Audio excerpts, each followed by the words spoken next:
Nós já estamos em Hebreus, vamos ler Hebreus 10, a partir do versículo 19.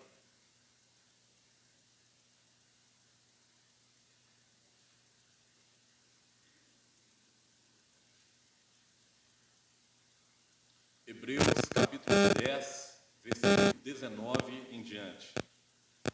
Até a mensagem é por um trecho menor, mas a palavra de Deus é tão linda e tão boa de ler e de ouvir. Nós vamos começar no versículo 19.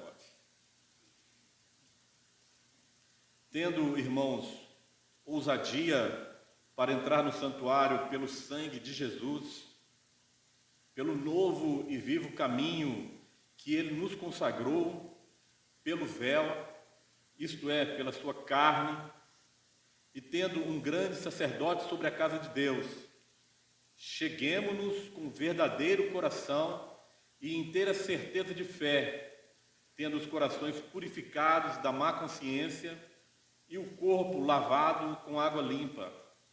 Retenhamos firme a confissão da nossa esperança, porque fiel é o que prometeu. E consideremo-nos uns aos outros, para nos estimularmos ao amor e às boas obras, não deixando a nossa mútua congregação, como é costume de alguns, antes admoestando-nos uns aos outros, e tanto mais quando vedes que vai se aproximando aquele dia.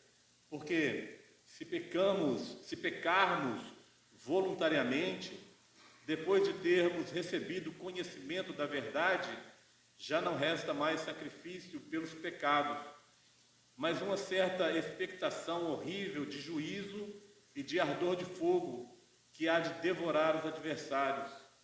Quebrantando alguém a lei de Moisés, morre sem misericórdia, só pela palavra de 2 ou 3 testemunhas. De quanto maior castigo cuidai vós, será julgado merecedor aquele que pisar o Filho de Deus e tiver por profano o sangue da aliança e com que foi santificado e fizer agravo ao Espírito da graça, porque bem conhecemos aquele que disse: minha é a vingança, eu darei a recompensa, diz o Senhor. E outra vez, o Senhor julgará o seu povo. Vamos orar ao Senhor, para que Deus nos abençoe na leitura da sua palavra. Senhor Deus, nós louvamos e bendizemos ao teu santo nome, Senhor, porque a tua palavra é viva e eficaz. Te louvamos, ó Deus, pelos teus ensinamentos, pelas advertências. Te louvamos, ó Deus, porque assim podemos ver o teu carinho, o teu cuidado, o teu amor para com as nossas vidas, ó Deus. Senhor, nós confessamos a Ti que somos dependentes de Ti. Senhor, somos carentes, ó Deus, de ouvir a Tua voz, de sentir, Senhor, a Tua presença na nossa vida, ó Deus. Senhor, vem nessa manhã visitar nosso coração. Senhor, vem falar conosco. E vem, ó Deus, renovar a alegria da salvação no meio do Teu povo. Oramos a Ti no nome do Senhor Jesus. Amém, Senhor. Amém.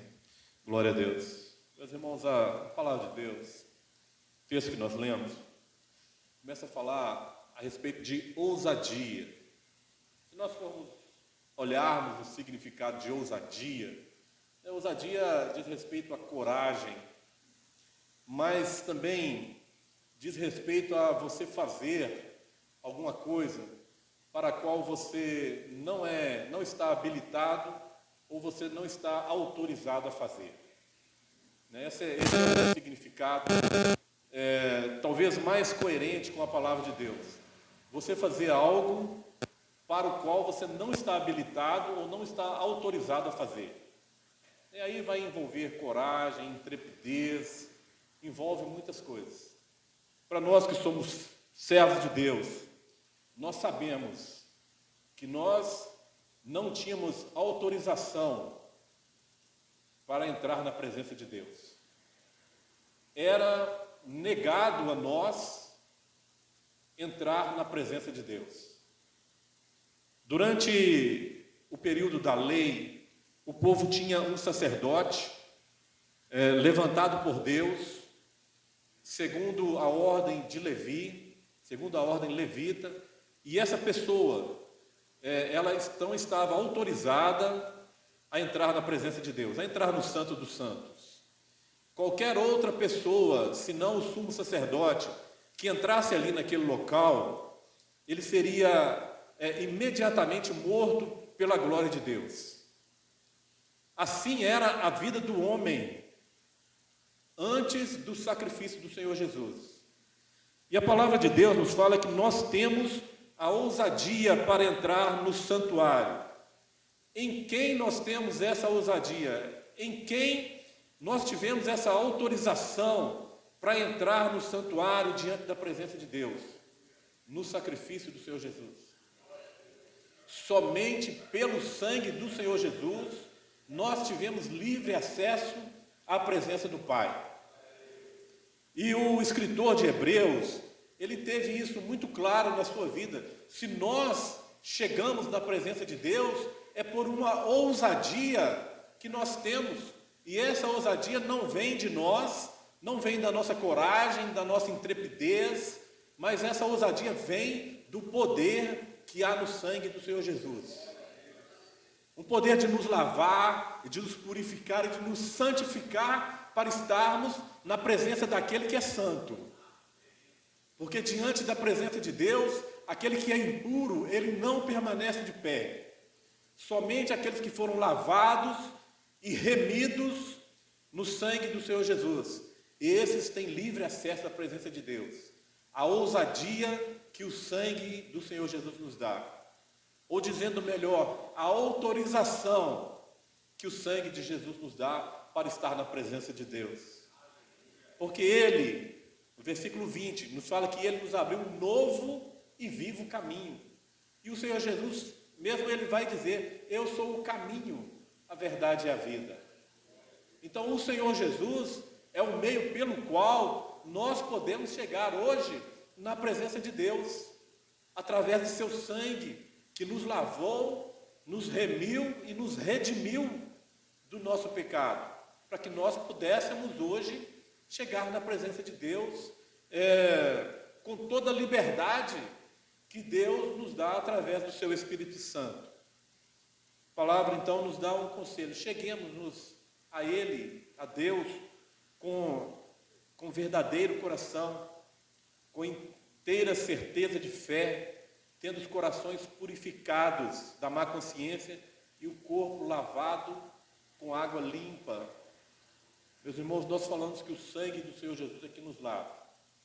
Quando João ali, na sua visão, na ilha de Patmos, ele vê uma grande multidão vestida de branco, e o ser que estava ali ao seu lado pergunta, esses vestidos de branco, quem são?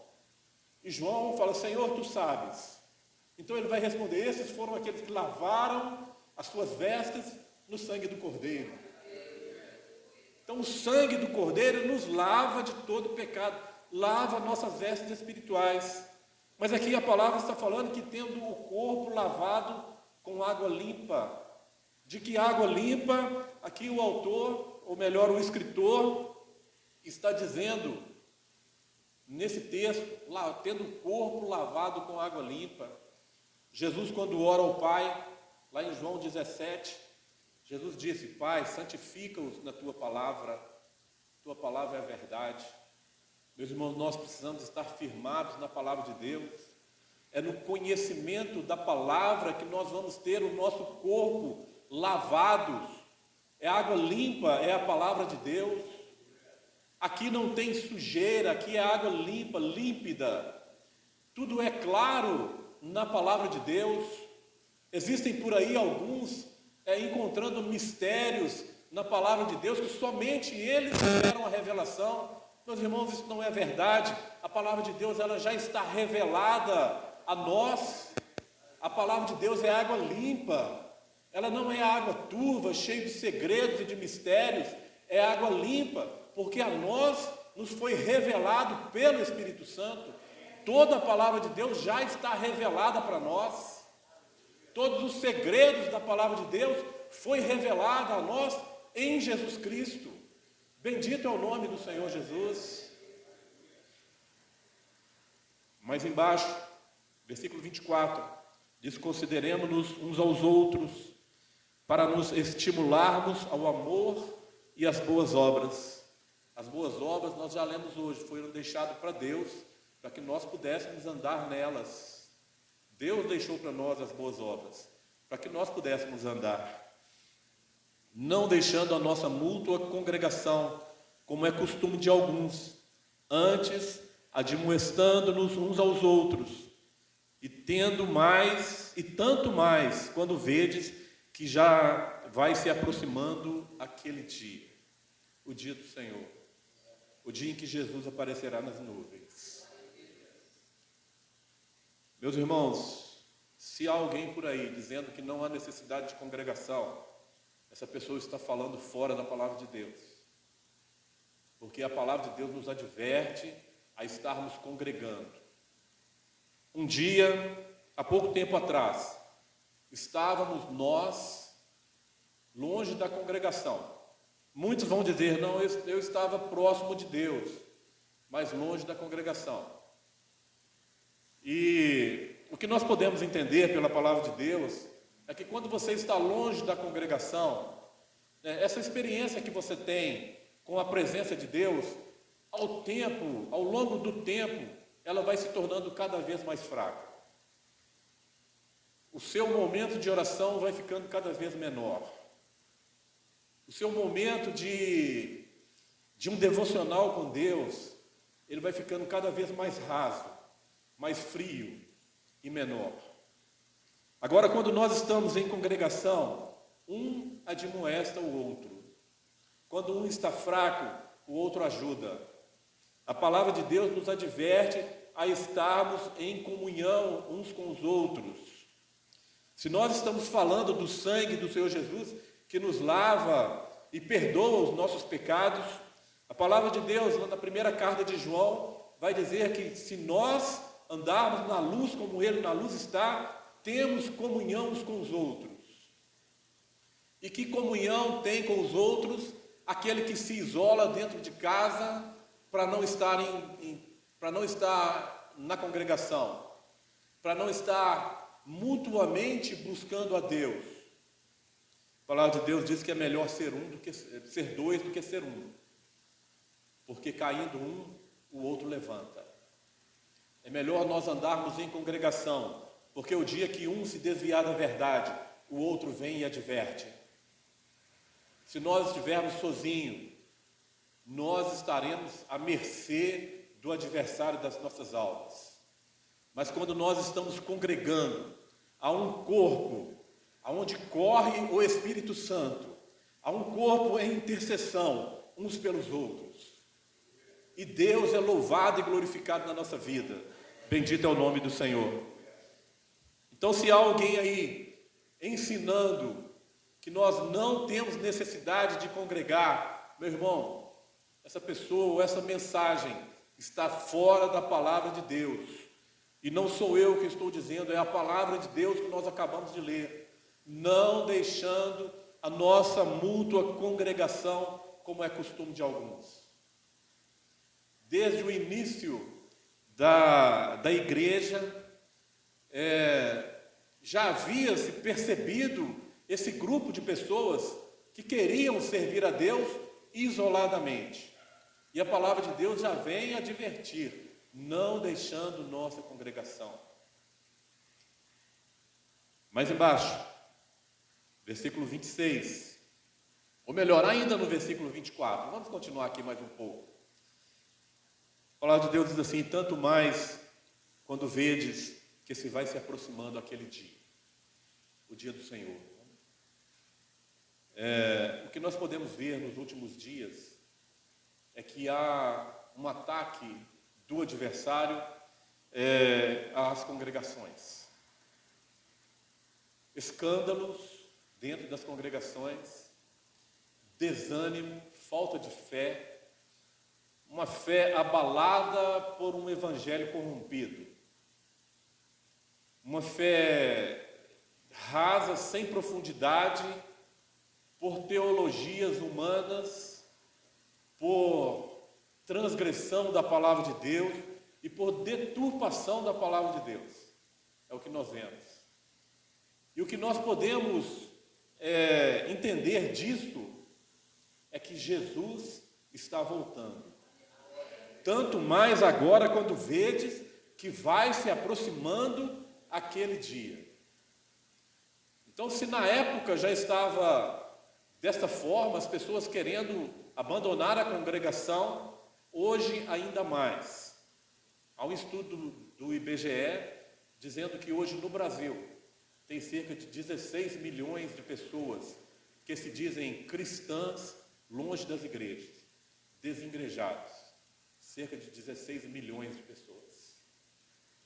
Então, quanto mais se aproxima o dia da volta do Senhor Jesus, maior é o ataque que a palavra de Deus vem sofrendo. Alguém que até poucos dias pregava a palavra de Deus de uma forma genuína, hoje ele já distorce a palavra de Deus.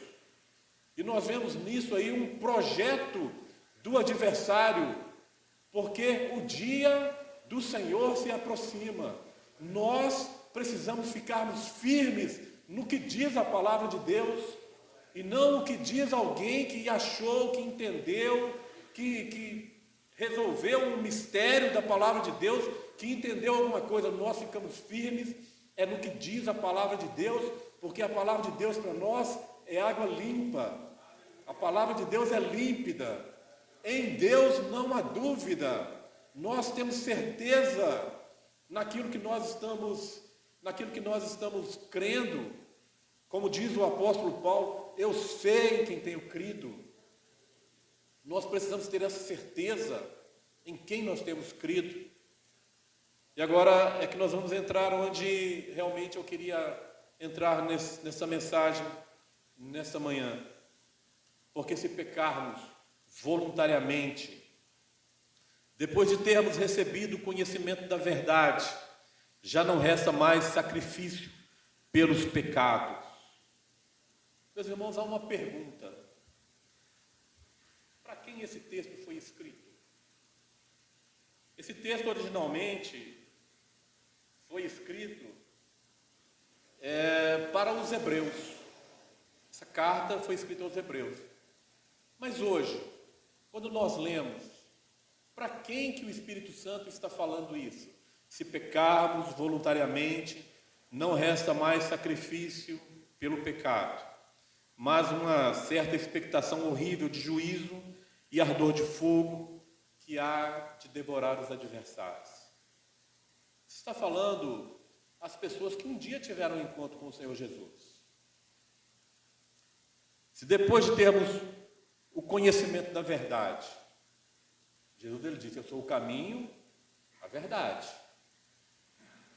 Depois de nós termos o conhecimento do Senhor Jesus, tivemos um encontro verdadeiro com o Senhor Jesus, se nós continuamos na prática do pecado, não resta mais sacrifício.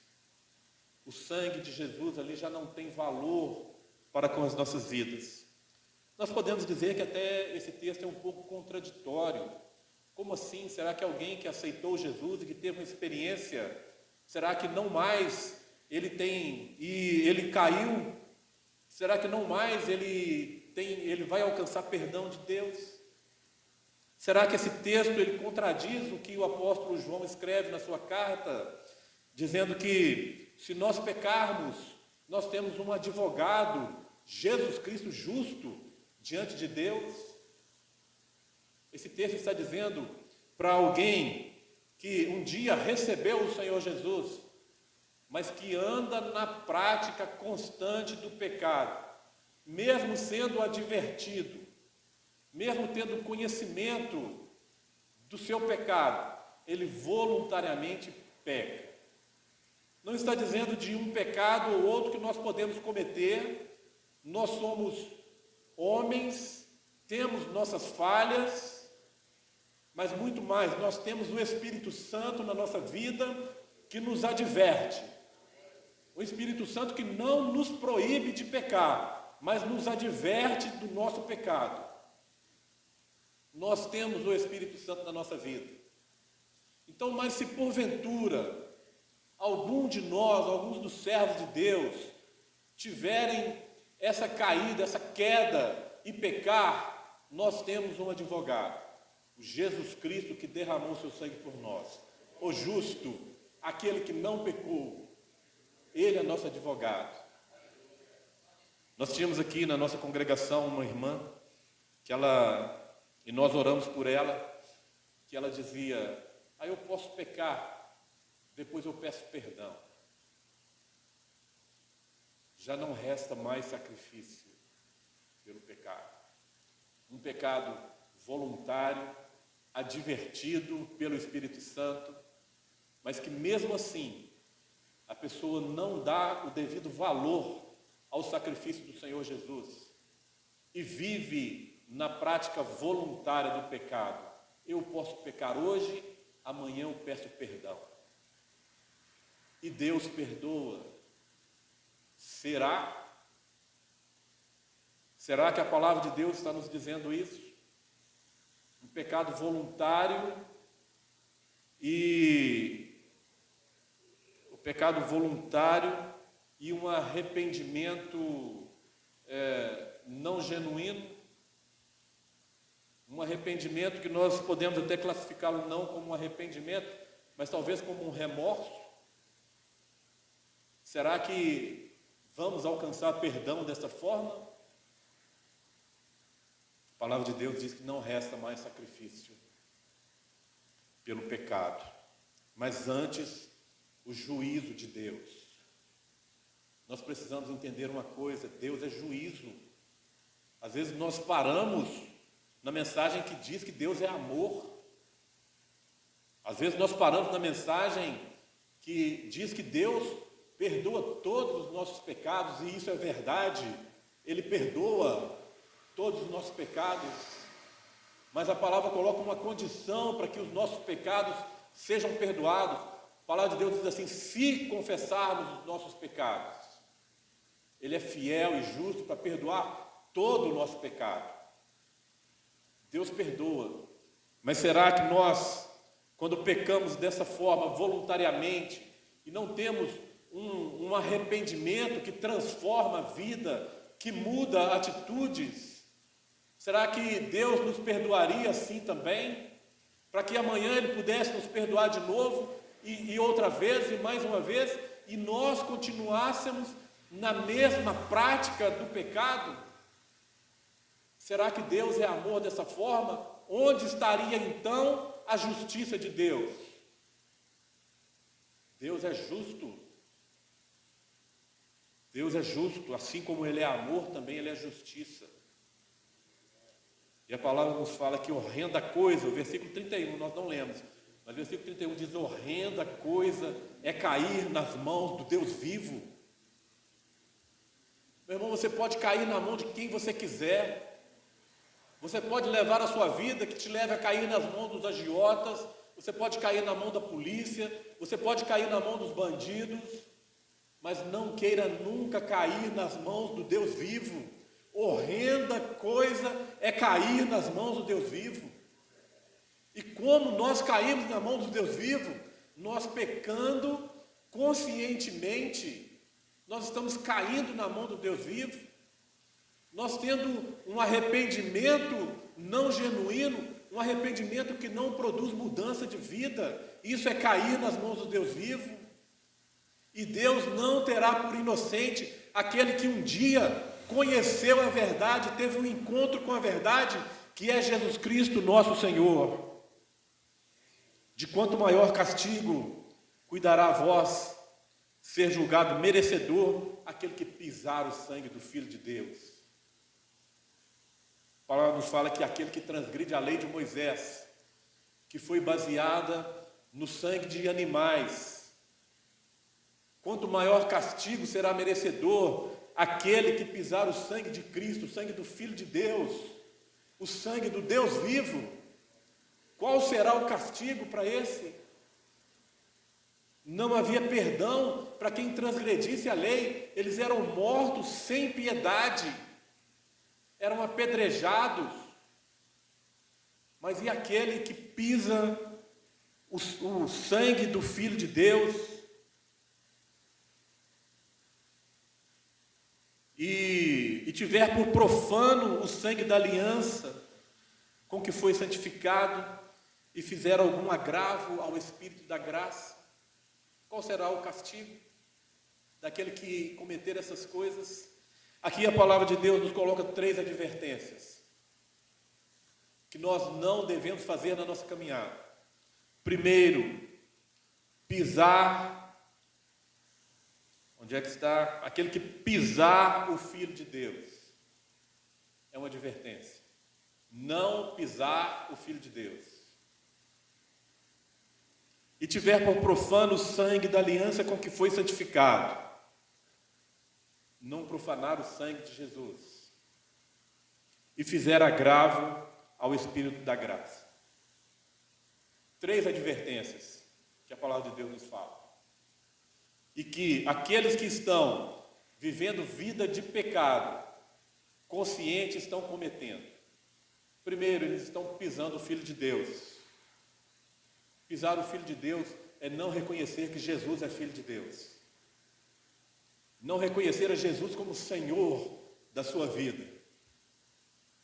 Não reconhecer a Jesus como aquele que possui a sua vida. Sua vida está nas mãos do Senhor Jesus. Isto é pisar o Filho de Deus. Não reconhecer que Jesus é Filho de Deus. Nós vemos por aí muitas seitas travestidas de cristianismo, de denominação cristã, que não aceitam Jesus como Filho de Deus. Não aceitam, estão pisando o Filho de Deus. Dizem que Jesus é um anjo, dizem que Jesus é um homem, alguns dizem que Jesus foi um profeta, estão pisando o Filho de Deus, não reconhecendo Jesus como Filho de Deus. A experiência que Pedro teve, quando Jesus pergunta, e vós, quem dizeis que eu sou? E Pedro, inspirado pelo Espírito Santo, ele vai dizer, tu és o Cristo, o Filho do Deus vivo. Nós temos que reconhecer Jesus como Filho de Deus, porque com Ele nós somos co-herdeiros da graça de Deus. E tiver por profano o sangue da aliança com que foi santificado. Meus irmãos, hoje, muitas pessoas vêm profanando o sangue de Cristo e não dando ao sangue de Cristo o verdadeiro valor e o significado. Às vezes, nós vemos as pessoas aí vivendo uma vida longe dos caminhos do Senhor e qualquer coisa que acontece com ela, ela diz assim, é só o sangue do Cordeiro. Mas não sabe o valor que teve o sangue que o Cordeiro verteu pelas nossas vidas. Tem aí alguma denominação que faz do sangue de Jesus uma reza. Você tem que falar o sangue de Jesus no início da oração, porque senão Deus não vai ouvir sua oração. Então toda oração começa, clamamos, Senhor, pelo sangue de Jesus. Não está errado, mas não pode virar algo normal e corriqueiro nas nossas vidas. Quando nós clamarmos pelo sangue de Jesus, nós precisamos entender o preço que foi pago para que esse sangue pudesse ter valor na nossa vida. Nós precisamos ter isso em consciência. O sangue de Jesus teve um preço muito alto. A remissão dos nossos pecados, ela é gratuita para nós, mas teve um preço muito alto para o Pai. Ver o Filho ser crucificado. Que pai suportaria isso? Que pai suportaria ver o filho sendo açoitado, maltratado, cuspido, pregado em uma cruz? Que preço o Pai pagou pela remissão do meu pecado e do seu? Que preço o Senhor Jesus pagou para derramar o seu sangue, passando uma madrugada inteira sendo açoitado, sendo chicoteado, o sangue sendo derramado, caído pelas ruas? Que preço o Senhor Jesus pagou por esse sangue? E hoje, muitas vezes, nós vemos pessoas que não valorizam esse sacrifício, não valorizam esse sangue, pisam o sangue que um dia os perdoou dos pecados, pisam o sangue que um dia lavou completamente dos seus pecados e não dão o devido valor.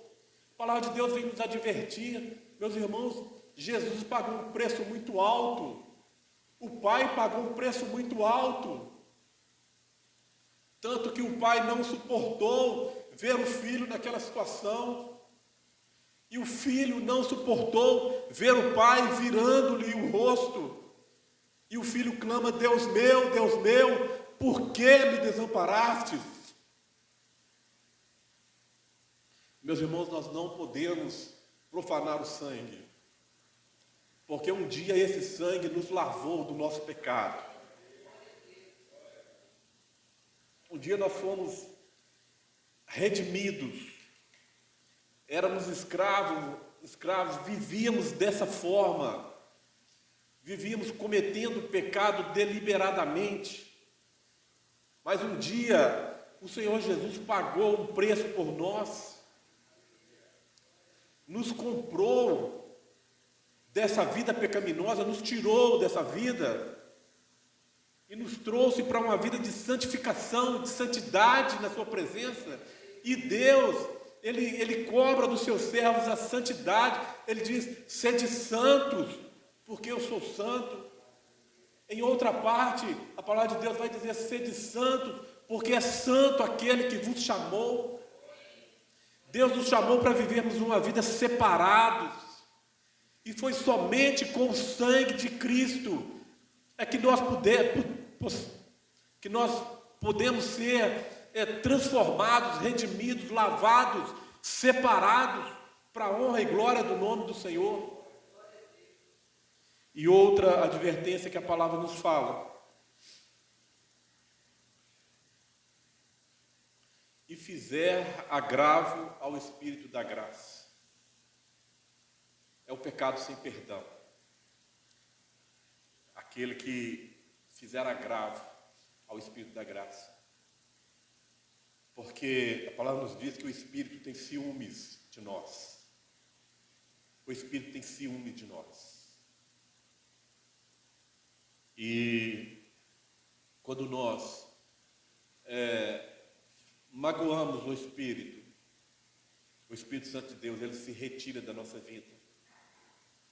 A grande preocupação de Davi foi que o Espírito de Deus não fosse retirado dele. E Davi sempre orava: não retire de mim o teu Espírito Santo. Essa deve ser a nossa oração, irmãos. Que Deus não retire de nós o seu Espírito Santo.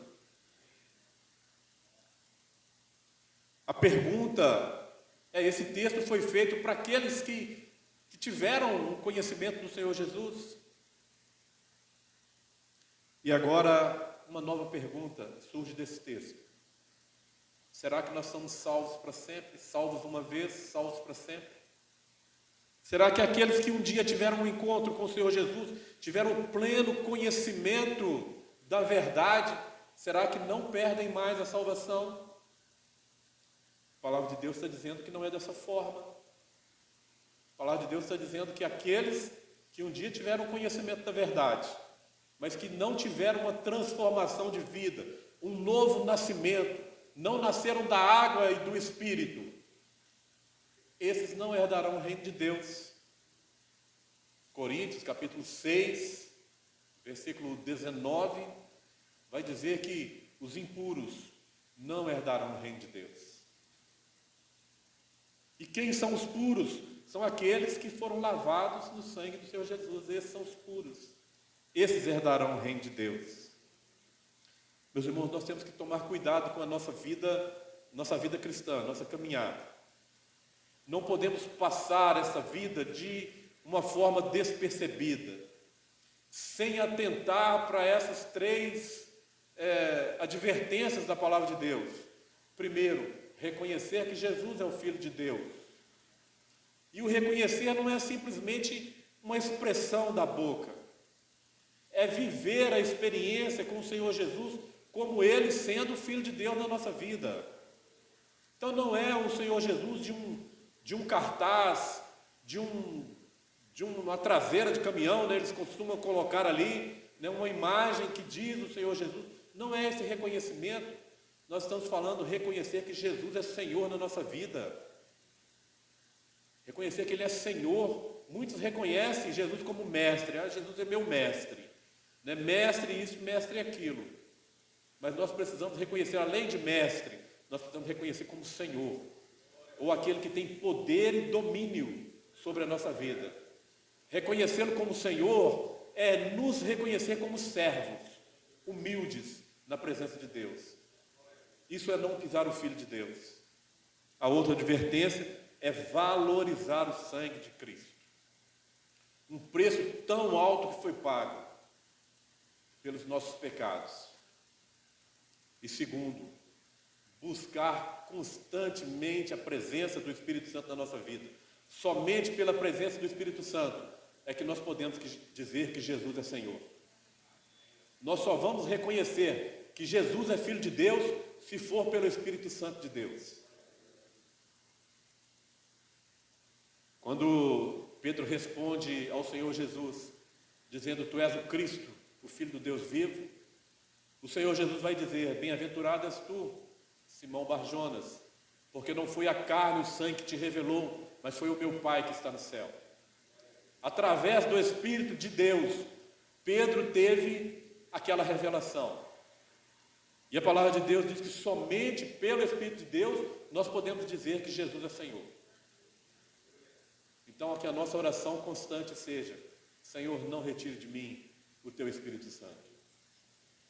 Mas pelo contrário, que se cumpra na nossa vida a promessa de Deus, feita lá pelo profeta Joel, de que nos últimos dias o Espírito Santo seria derramado sobre toda a carne. Nossa oração é que Deus derrame do seu Espírito Santo sobre nós. Deus não quer dar o Espírito Santo aos seus servos com conta-gotas, mas Deus quer derramar. É sem medida, para que nós possamos transbordar. Aquilo que está em nós seja passado para outras pessoas. Isso é transbordar. Não é transbordar para desperdiçar, né? Para cair pelo chão. Quando nós enchemos um copo de água e ele transborda, aquela água se perde. Mas o Espírito Santo, quando transborda na nossa vida, ele atinge outras pessoas. E essas outras pessoas também são vasos para ser cheios do Espírito Santo. Que essa seja a nossa oração. Não retire de mim o teu Espírito Santo. E que Deus nos abençoe na sua palavra. Que nós possamos, cada dia mais, valorizar esse sacrifício. Hoje nós estamos aqui para celebrar esse sangue que foi derramado por nós. Para celebrar essa morte, esse sacrifício. Embora a palavra de Deus diz que aquele que for pendurado no madeiro seria considerado maldito, nós podemos dizer que bendito foi o sacrifício do Senhor Jesus. Porque foi o sacrifício de alguém puro. Muitas pessoas deram testemunho do Senhor Jesus. Pilatos, quando ele interroga o Senhor Jesus, ele dá testemunho do Senhor Jesus dizendo: não vejo nesse homem culpa alguma.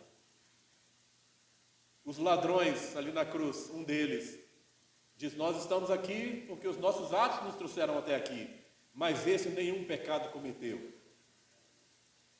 Nós estamos aqui para celebrar a morte daquele que nenhum pecado cometeu, em favor dos nossos pecados.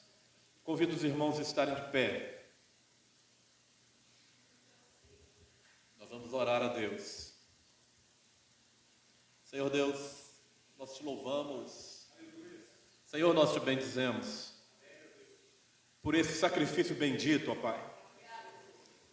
Te louvamos, Senhor, porque um dia o Senhor enviou o seu Filho amado, Senhor, para morrer em favor das nossas vidas, quando ainda éramos pecadores, inimigos teus.